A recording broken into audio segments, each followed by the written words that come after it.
बहुत बड़ी कठिनाइयाँ थी पानी की यहाँ। सभी के घर वाले सभी को एक एक डब्बा दे देते थे और कहते थे जब तुम घर आओगे तो खाली हाथ मत आना, पानी को साथ लेकर आना। यहाँ से हम लोग कई बार तो ऐसे ढंगों में रखते थे और फट दूसरे पुंगड़े में गिर जाते थे, स्लिप हो जाते थे। लोग क्या करते थे, भरा बर्तन देखा और उठा के गायब। तो हम ये करते थे कि पानी भर के झाड़ियों में छुपा दिया। और हम लोगों ने ध्यान नहीं दिया, पीछे से भालू आया, उसने एक लेडीज पे अटैक कर दिया। कहा जाता है जल ही जीवन है, लेकिन सोचिए अगर कहीं जीवन तो हो मगर जल ना हो तो।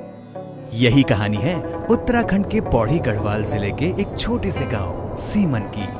यहाँ हर बूंद के लिए घंटों की चढ़ाई और हर घूंट में थकान की एक कहानी छुपी थी। बहुत दूर से पानी लाते थे, धारा पंदेराओं से पानी लाते थे। हैंडपंप तो अभी लगे कुछ साल पहले से, पहले हम लोग धारा से लाते थे पानी। सुबह 4 बजे 5 बजे निकल जाना और 9 10 बजे आना। कभी तो रास्ते में बाघ भी मिल जाते थे, कभी भालू भी मिल जाते थे। शाम के टाइम 5 साढ़े 5 बजे के टाइम लोग पानी भरने जा रहे थे, वहाँ भीड़ थी।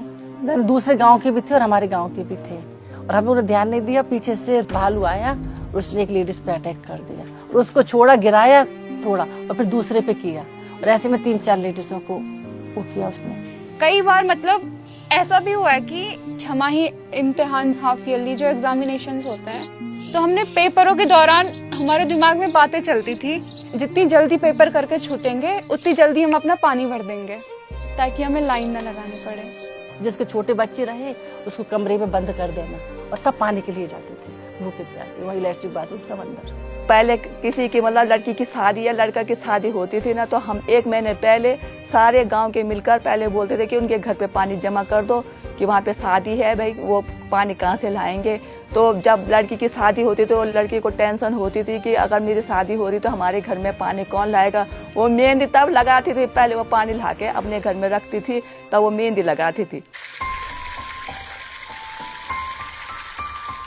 जल को जीवन मानने वालों ने जल जीवन मिशन का बीड़ा उठाया।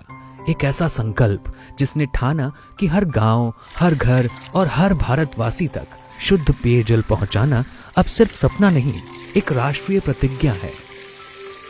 जब पहली बार नल आया तो सबने उसकी पूजा की, किसी ने धूप किया, किसी ने चुन्नी बांधी, किसी ने चावल चढ़ाए। तो इस तरह का मतलब लोगों पे काफी उत्साह था। ऐसा लग रहा था कि घर ही भर दे हम लोग पानी के अंदर। बंट हम लोग डब्बा भरा, फिर बाहर लाए, फिर दूसरा डब्बा भरा, फिर दूसरों के घर भी गए पानी देखने की तुम्हारे उसमें कैसा पानी आ रहा है। मेरा तो ये था कि थैंक गॉड कि फाइनली पानी आ चुका है। जब से जल मिशन का पानी आया है तब से हम लोग बहुत खुश हैं। किसी के दुख सुख में शामिल हो जाते, पहले तो 1-1 डेढ़ महीना होता था हम लोग दुख सुख में शामिल ही नहीं हो पाते थे। हम मोदी सरकार का बहुत बहुत धन्यवाद करते हैं, उनने घर घर पानी लगा दिया है, बहुत सुविधाएं दे दी है। बदलाव की ये कहानी सिर्फ पौड़ी गढ़वाल की ही नहीं है, बल्कि पूरे देश की है।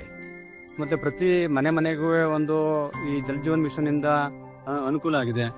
जल जीवन मिशन अंतर्गत पाणी आल्यामुळे महिलांचा जे कष्ट होते पाणी आणण्याचे, वेळ जात होता, तर ते सगळं बंद झालं। पानी बराबर से टाइम पे हम लोगों को मिल जा रहा है तो हमारी समस्या बहुत तरह से सॉल्व हो गई है। हर एक घर जल और हर एक घर नल पहुंचा है। जहां साल 2019 में लिए गए एक संकल्प ने 15.58 करोड़ से ज्यादा घरों तक साफ पानी पहुंचाया है। दुर्गम इलाकों में नल से बहता जल आजादी का प्रतीक बना है, जहां महिलाएं घड़ों के भार से मुक्त हुई हैं। अब हमारे गांव में नल में तो पानी आया ही, लेकिन उसके साथ जो लौटा है वो है गांव की सुरक्षा। बच्चों का बचपन लौट आया है, घर की साफ सफाई, सब कुछ जो सब पानी पे निर्भर था वो सब चीजें लौट आई हैं। और सबसे ज्यादा झगड़े जो पानी की वजह से होते थे, अब वो सारे रिश्ते जो आपस में बहुत ही बेहतर हो चुके हैं। एक नल ने हमारा पूरा जीवन बदल दिया है। जो हम सालों से सोचते आ रहे थे वो अब जाके पूरा हुआ है। जब जल मिलेगा तो जीवन मुस्कुराएगा और पीने का पानी हर घर नल से आएगा। यही है हमारा मिशन, भारत का मिशन, जल जीवन मिशन।